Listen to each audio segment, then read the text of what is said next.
അണ്ണാ. അണ്ണനോ? ആരാ? എവിടെന്നാ? എന്ത് വേണം? എന്താ കാര്യം? ലാസർ പാലയെന്ന് ഒരു കാപ്പ് ഓടിക്കണം, എന്റെ ഭാര്യ ഒന്ന് കാണണം. അണ്ണ അവളൊന്ന് വിളിക്കാമോ? ഒന്ന് വിളിയെന്നാ. ഇയാളുടെ ഭാര്യ ഇവിടെ എന്ത് പണി ചെയ്യണ്? ഇവിടെ അവള് ഭാര്യയുടെ പണി തന്നെ ചെയ്യുന്നത്. പോക്കൃത്തരം പറയുന്നോടാ. കാണിക്കല്ലേ, വല്ലവന്റെ ഭാര്യ ഒളിച്ചു താമസിപ്പിക്കുന്നുണ്ടോ പോക്കൃത്തരം? ഇവിടത്തെ കൊച്ചുമയിലെ ഭാര്യയും കൊച്ചുമായിട്ട് താമസിക്കുന്നത് എന്റെ ഭാര്യയും കൊച്ചുവാ. കുഞ്ഞേ, മാത്തു സാറേ, ജയമോളെ ഓടി വരണേ.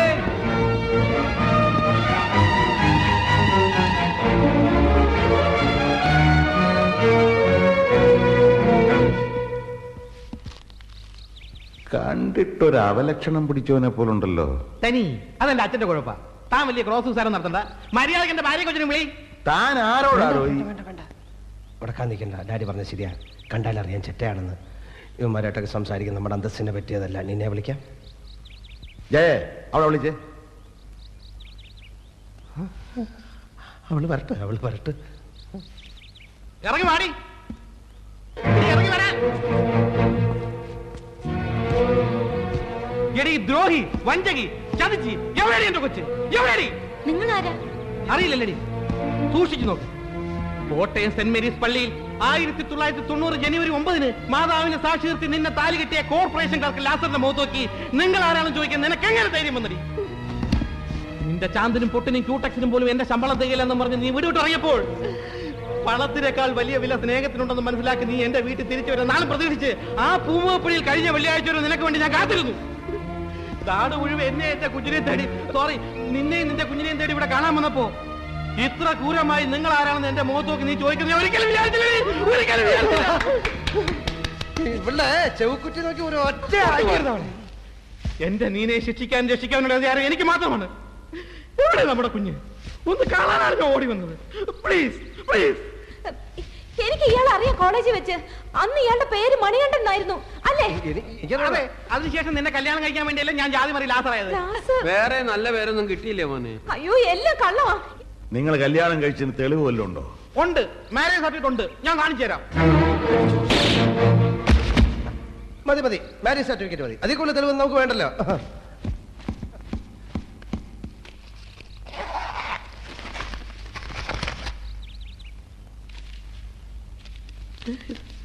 ഇതങ്ങനെ ഒരാളെ മനസമാധാനത്തോടെ കൊല്ലാനും സമ്മതിക്കില്ല. ഇതെന്തോടോ? ഇത് ഞാൻ അടുക്കളയിലെ ഷെൽഫിലാണ് വെച്ചിരുന്നത്. അങ്ങനെ പറ്റിയതാവും. ഇത് മാരേജ് സർട്ടിഫിക്കറ്റ് തന്നെയാണ്. സീല് കത്തിയിട്ടില്ല, നോക്കിയാൽ മതി. നോക്കിയാൽ മനസ്സിലാവും. അയ്യപ്പ സ്വാമിയാണ് കർത്താവാണ് സത്യം. അയ്യപ്പ സ്വാമി? ജാതി മാറി വെച്ച് നമുക്ക് പഴയ ദൈവങ്ങളെ മറക്കാൻ പറ്റുമോ? ശരി ശരി ശരി, ഞാൻ നിന്റെ ഭർത്താവല്ല, സമ്മതിച്ചു. പക്ഷെ നീ പറഞ്ഞത് എനിക്ക് ഓർമ്മയുണ്ട്. നീ ഒരു പണക്കാരന്റെ ഭാര്യയായിട്ട് ജീവിക്കുന്നത് കാണിച്ചു തരാന്ന് പറഞ്ഞാൽ നീ ഇവിടെ വിട്ടിറങ്ങിയത്. നീ സുഖമായി ജീവിച്ചോളൂ. പക്ഷെ എന്റെ കുഞ്ഞ്, എന്റെ സ്വന്തം ചേര, അല്ല സ്വന്തം ചോരയെ പറഞ്ഞ കുഞ്ഞ്, എനിക്കത് വേണം. നിന്റെ ചോര എ പോസിറ്റീവ് ആണോ? ഇമോഷണലായി സംസാരിക്കുന്നതിനിടെ താൻ തമാശ പറയരുത്. താൻ അടുക്കള കാര്യം നോക്കിയാൽ മതി. കുടുംബാര്യത്തിന് നടവണ്ട.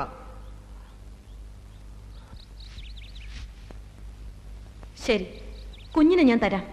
നിങ്ങൾ കുറെ നേരമായി കുഞ്ഞ് കൊച്ചെന്നൊക്കെ പറയുന്നുണ്ടല്ലോ. എന്താ കുഞ്ഞിന്റെ പേര്?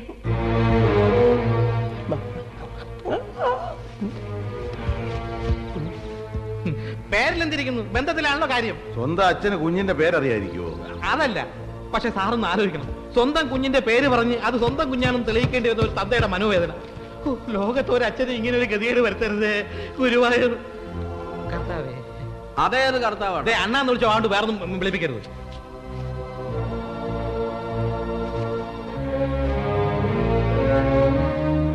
അപ്പം പേര് പറഞ്ഞ കുഞ്ഞിന് തരും. തരാം. എന്നാ കേട്ടോ, മേരി. മേരി എന്നുള്ള പേരിലൊരു കുട്ടി ഇവിടെ ഇല്ല. മേരി എന്നാണ് ഞാൻ വിളിക്കുന്നത്. എന്റെ കൊച്ചു എനിക്ക് സൗകര്യമുള്ള പേര് വിളിച്ചൂടെ? എന്താ കൊള്ളൂല്ലേ പേര്? നിങ്ങളോട് ചോദിച്ചത് ആ കുട്ടിയുടെ ശരിയായ പേരാണ്. ശരിയായ പേര് മുത്തു.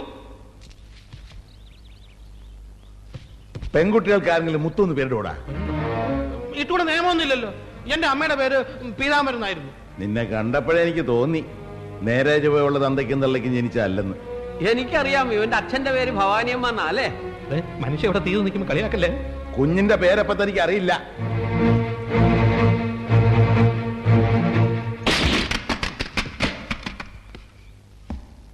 എന്താ പിള്ളേർ ആവശ്യമില്ലാത്ത ഓരോ സാധനം ഓരോ സ്ഥലത്ത് കൊണ്ടുവയ്ക്കും. എന്റെ വായിക്കാത്ത കയറിയിരുന്ന് വിടുവിച്ചാലേ ശരിയാവും. ജയ, പോലീസ് സ്റ്റേഷനിലേക്ക് ഒന്ന് ഫോൺ ചെയ്തിട്ട് എസ് ഐയോടിക്ക് വരാൻ പറ. ഇവനെ ഞാനിന്ന് ശരിയാക്കും. വേണ്ട ഡാഡി, ഇവനെ ഞാൻ ഹാൻഡിൽ ചെയ്യാം. സത്യം പറയണം, കുഞ്ഞിന്റെ പേര് നിനക്കറിയാം? കുഞ്ഞിന്റെ പേര് പറഞ്ഞാൽ കുഞ്ഞിനെ തള്ളാൻ നിനക്ക് വിട്ടുതരാം. പറയടാ, കുഞ്ഞിന്റെ പേര് മല. മല മല കുഞ്ഞിന്റെ പേര് മല. മലയോ? പോലീസിനെ വിളി. മലയല്ലടാ, കുന്ന്. കുന്ന് നിന്റെ അമ്മയുടെ 16 അടി നടന്നില്ലേ? ആ കുന്ന്. കഴുത, മഴ കഴുത. അത്ര വലിയ വായൊന്നും അടിക്കണ്ട. പറഞ്ഞപ്പോ മുഴുവനും പറയണമായിരുന്നു. എന്ത് പറയണം? ആര് പറയണം? നീ പറയണമായിരുന്നു. കൊച്ചിന്റെ തന്തയായിട്ട് അഭിനയിക്ക് നീയല്ലേ പറഞ്ഞത്. അപ്പൊ കൊച്ചിന്റെ പേരും പറയണമായിരുന്നു. പച്ച കള്ളാടി, ഞാൻ ഇവരെ കണ്ടിട്ട് പോലുമില്ല. ഓ, അങ്ങനെ എന്നെ മാത്രം കള്ളനാക്കിയിട്ട് നീ രക്ഷപ്പെടാൻ ശ്രമിക്കണ്ട. എടാ, ഈ പെണ്ണിന്റെ ഭർത്താവായിട്ട് അഭിനയിക്കാൻ 50,000 തരാം. നീ ടെലിഗ്രാം ചെയ്തിട്ട് ഞാൻ വന്നത്. 5 വർഷം ഞാൻ ടെലിഗ്രാം അടിച്ചിട്ട്. 5 വർഷം മുമ്പ് നീ ആർക്കടിച്ച്? നിന്റെ അച്ഛൻ ചെത്തപ്പോ കൺഗ്രാജുലേഷൻ ടെലിഗ്രാം അടിച്ചടാ. ഫ്രോഡ്. സാർ, എവനാണ് ഫ്രോഡ്? സത്യം ഞാൻ പറയാം. ഞാൻ നീനെ ഒരു കാലം ഇവർ തമ്മിൽ പ്രേമമായിരുന്നു. ഇവർ ഗർഭിണിയായപ്പോൾ അത് കലക്കാൻ വേണ്ടി നീ അനുസരിച്ചില്ല. തട്ടിക്കളയുന്നവരെ അവൻ ഭീഷണിപ്പെടുത്തി. എന്നിട്ട് ഏറ്റില്ല. അവൾ കുഞ്ഞിനെ പ്രസവിച്ച് വളർത്തുമെന്ന് പറഞ്ഞു. ഇവൻ അന്ന് മുങ്ങി. അതിനുശേഷം ഞങ്ങൾ തമ്മിൽ കാണുന്നത് എന്താണ് സാറേ? ഈ കുഞ്ഞ് അവന്റെ തന്നെയാണ്. ജയിലിൽ വിളിച്ചെന്നെ തൂക്കിക്കൊല്ല. ഒരു കാര്യം വെക്കാൻ പറഞ്ഞു.